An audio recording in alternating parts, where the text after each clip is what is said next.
உலகெங்கிலும் வாழும் spiritual tax Tamil நேயர்களுக்கு அன்பு வணக்கம். நான் ஜோதிடர் குரு வரதராஜ பெருமாள். நம்ம இந்த நிகழ்ச்சியில வந்து டிசம்பர் மாத பலன்கள் பார்க்க போறோம். டிசம்பர் மாதம் ரொம்ப முக்கியமானது. ஏன்னா அடுத்த ஆண்டோட நுழைவாயில் டிசம்பர் மாதம் தான். 2026ஆம் ஆண்ட நம்ம ஆண்டு முழுவதும் எப்படி சிறப்பாக நம்ம வந்து மகிழ்ந்து கொண்டாட போறோம் அப்படின்றதுக்கான ஒரு அடையாளம் இருக்கக்கூடிய காலகட்டம் வந்து இந்த டிசம்பர் மாதம் தான். இந்த 30 நாட்களும் தான். இந்த 30 நாட்கள்ல அப்படி என்ன பெருசா மாற்றங்கள் இருக்கு அப்படின்னு கேட்டிங்கன்னா, நிச்சயமா மிகப்பெரிய மாற்றங்களே இருக்கு. கிரக மாற்றங்கள், கிரக சூழல்கள் இருக்கு. இந்த கிரக மாற்றங்கள் நம்மளுடைய ராசிக்கு சாதகமான நிலையில இருக்கா அப்படின்றத பற்றி நம்ம தெளிவாக தெரிஞ்சுக்க போகிறோம். மேஷம் முதல் மீனம் வரையான 12 ராசிக்காரர்களுக்குமான இந்த கிரக நிலைகளை வச்சு உங்களுக்கான சரியான கோச்சார பலன்கள் நம்ம கொடுக்க போகிறோம்.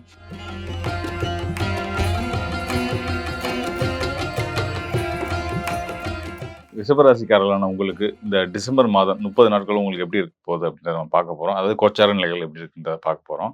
ஸோ அந்த வகையில் வந்து பார்த்தீங்கன்னா, உங்களுடைய ராசிநாதன், உங்கள் ராசிக்கு அதிபதி யார் அப்படின்னு கேட்டிங்கன்னா, சுபகிரகமான சுக்கிரன், அசுரகுருன்னு நம்ம சொல்லுவோம். ஸோ அந்த அசுரகுருவோட நிலை ரொம்ப முக்கியம். அதுபோக உங்கள் ராசிக்கு 4ஆம் இடத்து அதிபதி நம்ம சூரியன், ஆத்மகாரகன். அவர் தான் வந்து நம்மளோட படைப்புக்கு காரணியாக இருக்கக்கூடியவர். ஆத்மகாரகன், அதனால தான் சொல்கிறோம். தந்தை எல்லாத்தையும் குறிக்கக்கூடியவர் சூரியன் தான். இந்த சூரியன் மற்றும் வந்து உங்களுடைய யோகநாதன் புதன், உங்கள் ராசிக்கு 5ஆம் இடத்துக்கும் தனஸ்தானத்துக்கும் அதிபதியாக வரக்கூடிய புதன். இவங்களோட நிலைகள் அந்த மாத துவக்கத்தில் எப்படி இருக்குது அப்படின்னு பார்த்தீங்கன்னா, உள்ளபடியே ரொம்ப சிறப்பாக இருக்குது. சூரியன் வந்து எங்கே இருக்காருன்னா, உங்கள் ராசிக்கு 7ஆம் இடத்துல இருக்கார். அதாவது சம்பாத்தியக்காரன், ஆத்மகாரகன், தந்தையை குறிக்கக்கூடியவர். அவர் வந்து ராசிக்கு 7ஆம் இடத்துல இருக்கார். அவரோட சேர்ந்து உங்களுடைய ராசிநாதன், அதாவது உங்கள் ராசிக்கு ரிஷபராசிக்கு அதிபதியான சுக்கிரனும் சூரியனோடு சேர்ந்து தான் இருக்கார். அப்போ அவரும் உங்கள் ராசிக்கு 7ஆம் இடத்துல இருக்கார். அது மட்டும் இல்லாமல் அந்த மாதம் துவங்கி ஒரு 5 நாட்களுக்கு அப்புறம் 6வது நாள் டிசம்பர் 6ஆம் தேதி வந்து பார்த்தீங்கன்னா, உங்கள் ராசிக்கு யோகாதிபதினு சொல்லக்கூடிய புதன், குலதெய்வம் புத்திரஸ்தானத்துக்கு அதிபதியாகவும் வரக்கூடிய உங்களுடைய குலதெய்வத்தை குறிக்கக்கூடிய புதன் வந்து உங்கள் ராசிநாதனோட சேர்றாரு. 7ஆம் இடத்துல வந்து சேர்றாரு. ராசிக்கு 7ஆம் இடத்துல சூரியன், சுக்கிரன், புதன் சேர்க்கையோட இந்த மாத துவக்கமே அமைஞ்சிருக்கு. அது மட்டும் இல்லாமல் இந்த டிசம்பர் 1ஆம் தேதி ரொம்ப முக்கியமான நாளாக இருந்துகிட்ருக்கு. எதனால் அப்படின்னு பார்த்தீங்கன்னா, உங்கள் ராசிநாதன், 4ஆம் இடத்து அதிபதி, உங்கள் யோகாதிபதி புதன், இவங்கெல்லாம் சேர்ந்து 7ஆம் இடத்துல இருக்காங்க இல்லையா, இவங்களுக்கு திரிகோண ஸ்தானத்தில் சந்திரன் இருக்கும் நிலையில தான் இந்த மாதமே துவங்குது. அதாவது டிசம்பர் மாதம் 1ஆம் தேதி எந்த ராசியில் ஆரம்பிக்குது அப்படின்னு பார்த்தீங்கன்னா, மீன ராசியில் ஆரம்பிக்குது. மீன ராசியில் ஆரம்பிக்குது அப்படின்னா வந்து உங்கள் ராசிநாதன் இருக்கக்கூடிய ஸ்தானமான விருச்சிக ராசியிலேருந்து 5ஆம் இடமா அந்த மீன ராசி வருது. ஸோ இதுவே வந்து பார்த்தீங்கன்னா, சுக்கிரன், இப்போ 3 கிரக சேர்க்கை வந்து 7ஆம் இடத்துல இருக்குது. சூரியன், சுக்கிரன், புதன். இந்த 3 கிரகங்களுக்கும் திரிகோணத்தில் சந்திரன் வந்துடுறாரு. வளர்பிறை சந்திரனாக வந்துடுறாரு. வளர்பிறை சந்திரனை வந்து முழு சுபகிரகமாக நம்ம சொல்லுவோம். என்ன சொல்லலாம், குருவுக்கு இணையான முழு சுபராக நம்ம சொல்லுவோம். ஸோ அப்படிப்பட்ட வளர்பிறை சந்திரன் தனக்கு நட்பு வீடான மீன ராசியில் அமர்றாரு. ஸோ இதுவே உங்களுக்கு ஒரு மிகப்பெரிய பலம். இந்த மாத துவக்கம் முதல் நாளே வந்து உங்களுக்கு ராஜயோக நாள் அப்படின்னு சொல்லலாம். இந்த மாதத்தை ஆரம்பிக்கும் போதே வந்து ரொம்ப சிறப்பாக மகிழ்ச்சியோட, மன மகிழ்ச்சியோட, பல வெற்றிகளோட, பல நல்ல செய்திகளை காதில் விழுகிற மாதிரியான ஒரு அமைப்பில் தான் இந்த மாத துவக்கமே இருக்குது. எக்ஸ்போர்ட், இம்போர்ட் இந்த துறையில் இருக்கக்கூடியவங்க, கடல் கடந்து வணிகம் பண்ணக்கூடியவங்க, அது மட்டும் இல்லாமல் வெளிநாட்டில் வேலையில் இருக்கக்கூடியவங்க, இவங்களுக்கெல்லாம் மதிப்பும் மன மகிழ்ச்சியும், என்ன சொல்லணும்னா வீடு மனை வாங்குகிற யோகத்தையும் வண்டி வாகன யோகத்தையுமே வந்து இந்த சுக்கிரன், சந்திரன், சூரியன், புதன் இந்த இணைவு வந்து கண்டிப்பான முறையில் கொடுக்கும். இந்த முதல் நாள் யாரும் வீட்டில் தூங்கிடாதீங்க. சுறுசுறுப்பாக செயல்படுங்க. எப்பயும் போல் ரிஷபராசிக்காரர்கள் உங்களுக்கு கண்டிப்பான முறையில் மாத துவக்கம் சிறப்பாக இருக்கும் பட்சத்தில் இருக்கும். அது வந்து மாதம் முழுவதும் தொடரும். அடுத்த புத்தாண்டு, அதாவது 2026ஆம் ஆண்டே நீங்கள் சிறப்பாக மகிழ்ச்சியாக கொண்டாடுறதுக்குமே வந்து ஆண்டு முழுதுமே சிறப்பாக நீங்கள் அமைச்சிக்கிறதுக்குமே இந்த முதல் நாள் டிசம்பர் 1ஆம் தேதி ரொம்ப முக்கியமான நாளாக இருக்குது. அதனால் கண்டிப்பான முறையில் அந்த நாளை நீங்கள் சரியாக பயன்படுத்திக்கங்க. அது மட்டும் இல்லாமல் உங்கள் தொழில் சார்ந்து புதிய முடிவுகள், முக்கியமான முடிவுகள்லாம் கூட நீங்கள் அந்த நாளில் தாராளமாக எடுக்கலாம்.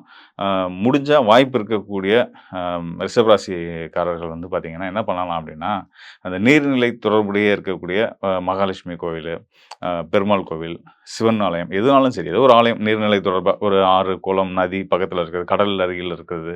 இப்போ சென்னையிலலாம் பார்த்தீங்கன்னா அந்த பெசன்ட் நகரில் மகாலட்சுமி, அஷ்டலட்சுமி கோயில் இருக்கும். ஸோ அங்கே போய் வழிபட்டு கடலில் கால் நனைச்சிட்டு வரலாம். அது நீர்நிலை தொடர்போடு இருக்கக்கூடிய ஒரு திருக்கோயிலுக்கு போய் வழிபட்டு வந்தீங்க, அந்த நாளை துவங்குனீங்க, டிசம்பர் 1ஆம் தேதி துவங்குறீங்க அப்படின்னா, அது உங்களுக்கு எல்லா வகையிலுமே வெற்றிகளை தடையின்றி கொடுக்கும் அப்படின்றத என்னால் உறுதியாக சொல்ல முடியும். இதை விட இன்னும் ஒரு முக்கியமான விஷயம் என்னென்னா, செவ்வாய் உங்கள் ராசிக்கு 12ஆம் இடத்துக்கும் 7ஆம் இடத்துக்கும் அதிபதியான செவ்வாய் வந்து ராசிக்கு 8ஆம் இடத்துக்கு போகிறாரு. தனுசு ராசிக்கு தன்னோட நட்பு வீட்டுக்கு போகிறாரு. இது ஒரு மாற்றம் எப்போ ஆரம்பிக்குதுன்னா டிசம்பர் 6ஆம் தேதி நடக்குது. அதுக்கு அடுத்ததா அதே நாள் டிசம்பர் 6ஆம் தேதியே வந்து பார்த்தீங்கன்னா, உங்க ராசிக்கு யோகாதிபதின்னு சொல்லக்கூடிய புதனுமே வந்து பார்த்தீங்கன்னா, அவருமே ஒரு நல்ல நிலையில இன்னும் நெருக்கமா உங்க ராசிநாதனான சுக்கிரனோட இணைவு பெற போறாரு. ஸோ இந்த நல்ல மாற்றங்கள் எல்லாம் வந்து மாத துவக்கத்தில உங்களுக்கு அமைஞ்சிருக்கனால, இந்த டிசம்பர் மாதம் உங்களுக்கு நிச்சயமான முறையில எல்லா வகையிலுமே திருப்தியையும், சந்தோஷத்தையும் குடுக்கும். எல்லா வகையும் அப்படின்னு நம்ம சிம்பிளா சொல்லிட்டோம். எல்லா வகை அப்படின்னா, வேலை, சம்பாத்தியம், பேர், புகழ், மன மகிழ்ச்சி, நம்மளுடைய ஆசைப்பட்ட பொருட்கள வாங்கி குடும்பத்துக்கான விஷயங்கள வாங்கி சேர்க்கிறது, தடைப்பட்ட சுபகாரியங்கள் நடத்துறது, திருமணம் போன்ற விஷயங்கள், மற்ற ஏனைய புது தொழில் துவங்குறது, இதுக்கான வாய்ப்புகளெல்லாம் ஏற்படுத்தி குடுக்கும். உங்களுக்குள்ள உங்க மேல இருந்த மிகப்பெரிய அபிப்பிராயங்கள் இருக்கு இல்லையா? அது மத்தவங்களுக்கு புரியாம இருந்துச்சுன்னு ஒரு வருத்தம் இருந்திருக்கும். ஸோ அதெல்லாம் வந்து மாறி உங்க மேல மத்தவங்களுமே மதிப்பு மதிப்பு வச்சிருக்காங்கன்றத நீங்க புரிஞ்சுக்கிற அளவுக்கு, நம்புற அளவுக்குமான சில விஷயங்களுமே, நல்ல விஷயங்களுமே நடக்கும் அப்படின்ற மாரி, மாத பிற்பகுதியுமே ரொம்ப முக்கியமான விஷயமா நடக்கும். அதாவது கிரக அமைப்புகள் வந்து இருக்கு. என்ன நடக்க போகுது அப்படின்னு பார்த்தீங்கன்னா, அ ஒரு முக்கியமான 2 மாற்றம் இருக்கு. ஒண்ணு வந்து குரு வக்ர நிலையில இருக்கக்கூடிய கடகராசியில வக்ர நிலையில இருக்கக்கூடிய குரு பகவான், அவர் வந்து வக்ர நிலையை தொடர்ந்து தன்னுடைய ஏற்கனவே இருந்த மிதுன ராசிக்கு, உங்க ராசிக்கு தனஸ்தானமான 2ஆம் இடத்துக்கு வரப்போறாரு. தனஸ்தானத்துக்கு தனகாரகனான குரு வர்றது வந்து ரொம்ப சிறப்பான அமைப்பு தான். வக்ரத்தில இருந்தாலும் தொந்தரவு கிடையாது. நல்ல பலன் தான் செய்வார். பங்குனி மாசம், அதாவது நம்மளுடைய மார்ச் மாதம் வரைக்குமே 17ஆம் தேதி வரைக்குமே குரு வந்து வக்ர நிலையில தான் இருக்க போறாரு. வக்ரத்தில இருக்காரு, நமக்கு எதுவும் தப்பு பிரச்சனைகள குடுப்பாரா அப்படின்னா பயப்பட வேணாம். நிச்சயமா வக்ரத்தில இருக்கக்கூடிய ஒரு கிரகம் தன்னுடைய ஆதிபத்திய பலன்கள அதிகப்படுத்தி குடுக்கும். இதுலயும் விட இன்னும் ஒரு முக்கியமான விஷயம் நீங்க தெரிஞ்சுக்க வேண்டியது என்னன்னா, உங்க அந்த ஒரு குரு வந்து வக்ர நிலையில தொடர்ந்து அவர் வந்து மிதுன ராசிக்கு வர்றாரு இல்லையா? கடகத்திலருந்து மிதுனத்துக்கு வர்றாரு. ராசி மாற்றம் அடையறாரு. ஸோ அதே நேரத்தில அங்கருந்து ஒரு 4 நாள்ல உங்களுடைய ராசிக்கு யோகாதிபதின்னு சொல்லக்கூடிய புதன் விருச்சிக ராசியிலருந்து தனுசு ராசிக்கு வரப்போறாரு. ஸோ இதுல என்ன இருக்கு அப்டின்னா, தனுசு ராசி குருவோட வீடு.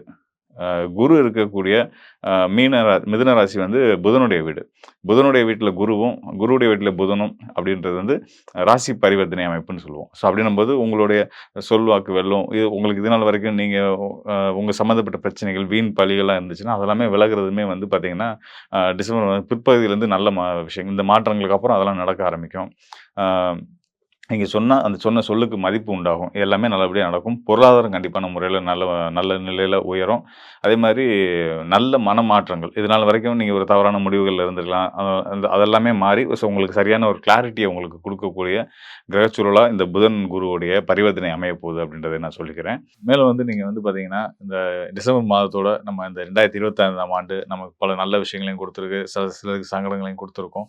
ஸோ எல்லாத்தையும் தாண்டி கோச்சார் அடிப்படையில இந்த டிசம்பர் மாதம் மட்டும் எப்படி இருக்கு அப்படின்றத நம்ம பார்த்துருக்கோம். கோச்சார் அடிப்படையில பார்க்கும்போது ரொம்ப சிறப்பாவே இருக்கு. அதில எந்த சந்தேகமும் வேணாம்.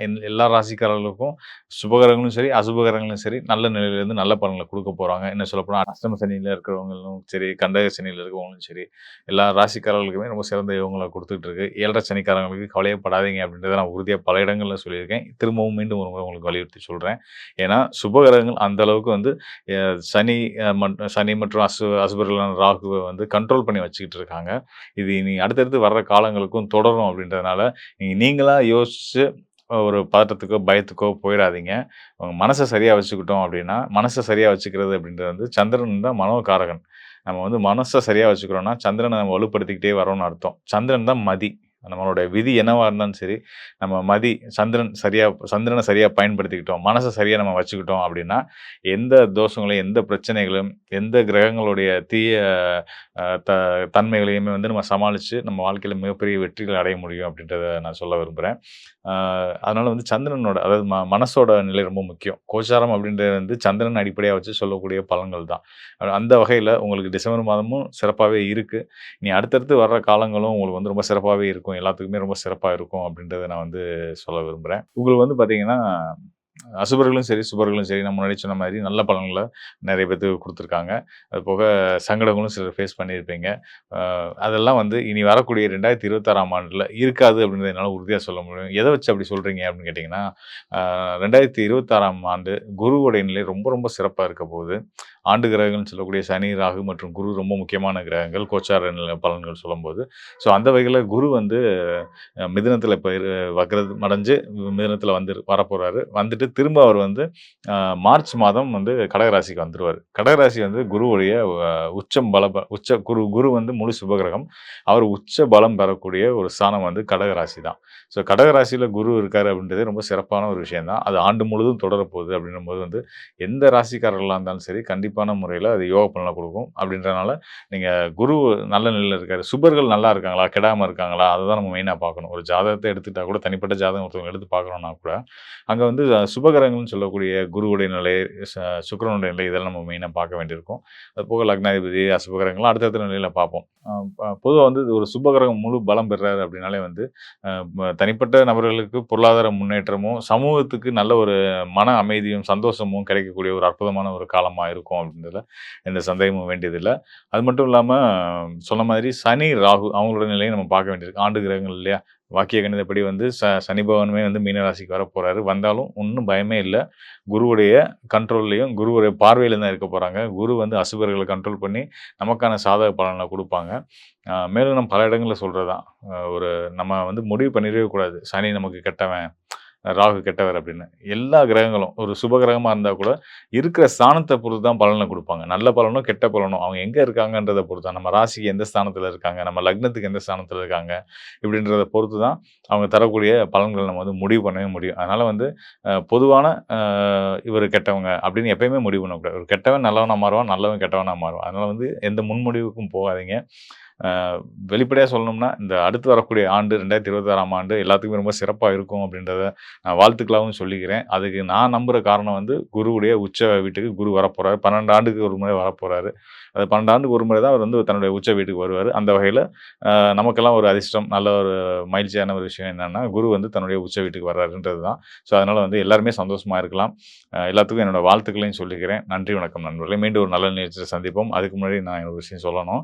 அதே மாரி கோச்சாரங்கள் எல்லாமே ரொம்ப சிறப்பா இருக்கு. அடுத்தடுத்து வர்ற ஆண்டுகள்லயுமே ரொம்ப சிறப்பாவே இருக்கு அப்படின்றத நான் சொல்லியிருந்தேன். இத தாண்டி தனிப்பட்ட ஜாதகத்துக்குமே மிகப்பெரிய பங்கு இருக்கு. நம்ம கோச்சாரம்ன்றது சந்திரன் அடிப்படையில கிரகங்கள் எங்கெங்க இருக்காங்கன்றத நம்ம ராசி அடிப்படையில எங்கெங்க இருக்காங்கன்றத வச்சு சொல்ற பலன்கள். அதை விட முக்கியமா நம்மளுடைய தனிப்பட்ட ஜாதகம். ஜாதகத்துல உங்களுடைய லக்னம், உங்க லக்னாதிபதியோட நிலை, உங்களுடைய யோகர நிலை, உங்களுடைய பாதகாதிபதியோட நிலை இது எல்லாத்தையுமே எடுத்து தான் இன்னும் உங்களுக்கான தெளிவான பலன்கள் சொல்ல முடியும். அது போக உங்களுடைய தசாபுத்தி, உங்களோட ஜாதக அடிப்படையில ஒவ்வொருத்தரும் ஒவ்வொரு நட்சத்திரத்தில பிறந்திருப்போம். அந்த நட்சத்திரத்தின் அடிப்படையில வயசுக்கு ஏற்ப கிரக நிலைகள் மாறும். ஸோ, அந்த கிரக மாற்றங்கள் அடிப்படையில தசாபுத்திகள்னு நம்ம சொல்லுவோம்.